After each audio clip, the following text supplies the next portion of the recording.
관세 전쟁에 돌입했습니다. 가장 먼저 흔들린 것은 금융시장입니다. 세계 각국의 증시가 폭락했고 국내 코스피 지수도 5% 넘게 하락하며 한때 사이드카가 발동되었습니다. 죄송합니다. 환율도 크게 요동치고 있습니다. 원 달러 환율이 33원 이상 급등하며 5년 만에 최대 폭으로 상승했습니다. 외환시장의 불확실성은 커지고 수입 물가 상승으로 가계 살림은 더 팍팍해질 전망입니다. 시티은행과 JP모건은 관세 전쟁이 장기화될 경우 한국의 경제 성장률이 0.8 내지 0.9%대까지 떨어질 수 있다고 전망했습니다. 수출로 먹고 사는 우리 경제가 벼랑 끝에 몰렸다는 뜻입니다. 특단의 조치가 시급합니다. 바로 옆에 대만은 뛰고 있습니다. 미국으로부터 32% 고율 관세를 부과받자 곧바로 12조 원 규모의 지원 대책을 마련하여 수출 기업의 이자 부담을 덜고 신규 자금도 공급하고 있습니다. 우리도 더 이상 주저해서는 안 됩니다. 기존 10조 원 규모의 추경 계획도 재검토해서 수출 기업에 대한 지원을 대폭 확대하고 경기 침체에 선제적으로 대응할 내수 진작 예산을 과감히 늘리길 바랍니다. 국민의 안전을 위한 예산도 반드시 포함해야 합니다. 최근 강릉에서 무려 2톤, 최대 6,700만 명이 동시에 투약할 수 있는 규모의 코카인 밀수입 선박이 파나마와 중국을 거쳐 우리나라에 들어온 사실이 미국 FBI 첩보로 적발되었습니다. 마약 범죄는 결코 용납할 수 없는 범죄입니다. 그런데 지난해 민주당은 마약 수사 예산 등 각종 범죄 수사 예산을 대폭 삭감하였습니다. 이러한 열악한 환경에서 수사 성과만을 거듭 요구하는 것은 무책임한 일입니다. 국민을 지키는 민생 범죄 수사 예산 복원 역시 이번 추경에 반드시 반영되길 바랍니다. 민주당에 촉구합니다. 추경만큼은 정치인 개인의 사욕이나 당리 당략이 아니라 오직 민생과 국익만을 바라보며 처리해야 합니다.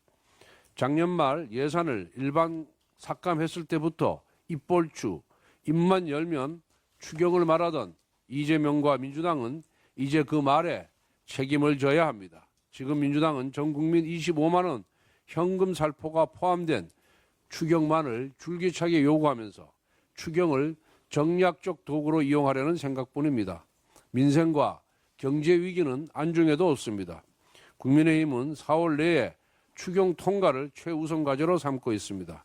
1차적으로 여야 간에 이견이 없는 추경부터 통과시키고 정쟁 이슈가 있는 내용은 추후 논의를 이어가야 합니다. 민주당의 협조를 거듭 촉구합니다. 말만 앞세우고 실천이 없는 이재명식 정치에 국민의 인내심은 한계를 드러내고 있음을 명심하기 바랍니다. 지난 6일 우원식 국회의장은 대선과 동시에 개헌을 위한 국민투표를 하자고 제안했습니다. 국민의힘은 즉각 동참의 뜻을 밝혔고 당 개헌특위에서 개헌안을 준비하고 있습니다. 그런데 민주당의 이재명 대표는 온갖 핑계를 대며 사실상 개헌 논의를 거부하고 있습니다.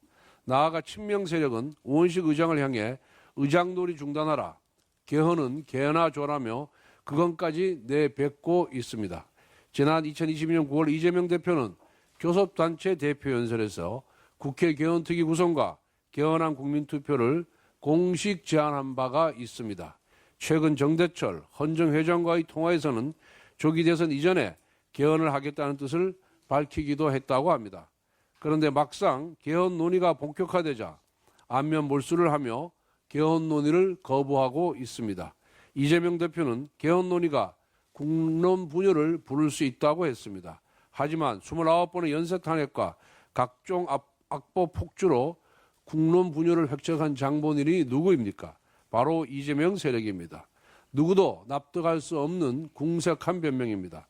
4월 4일 헌법재판소의 판결은 대통령의 탄핵을 넘어 우리 정치에 관용과 절제를 주문했습니다.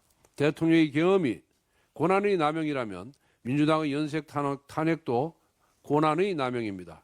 이제는 대통령과 의회가 관용과 절제의 권력 행사를 하도록 제도적으로 강제하는 권력구조 개편이 반드시 필요합니다. 이재명 대표가 개헌 논의를 거부하는 이유는 명백합니다. 이미 이재명은 당을 1인 독재 체제로 만들었고 국회를 일당 독재 의회로 변질시켰습니다.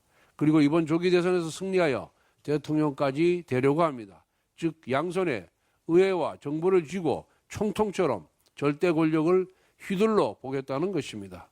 지금까지 이재명 대표는 정치적 유불리에 따라 수도 없이 말을 바꿔왔습니다. 어제도 터무니없는 이유를 대며 개헌에 대한 입장을 180도 바꿨습니다. 시건과 거짓말이 또 하나 추가된 것입니다. 사리 사욕 때문에 국가 병련대기에 해당하는 개헌마저도 수시로 입장을 바꾸는 사람을 어떻게 정치 지도자라고 부를 수 있겠습니까? 국민의 준엄한 심판을 받을 것입니다.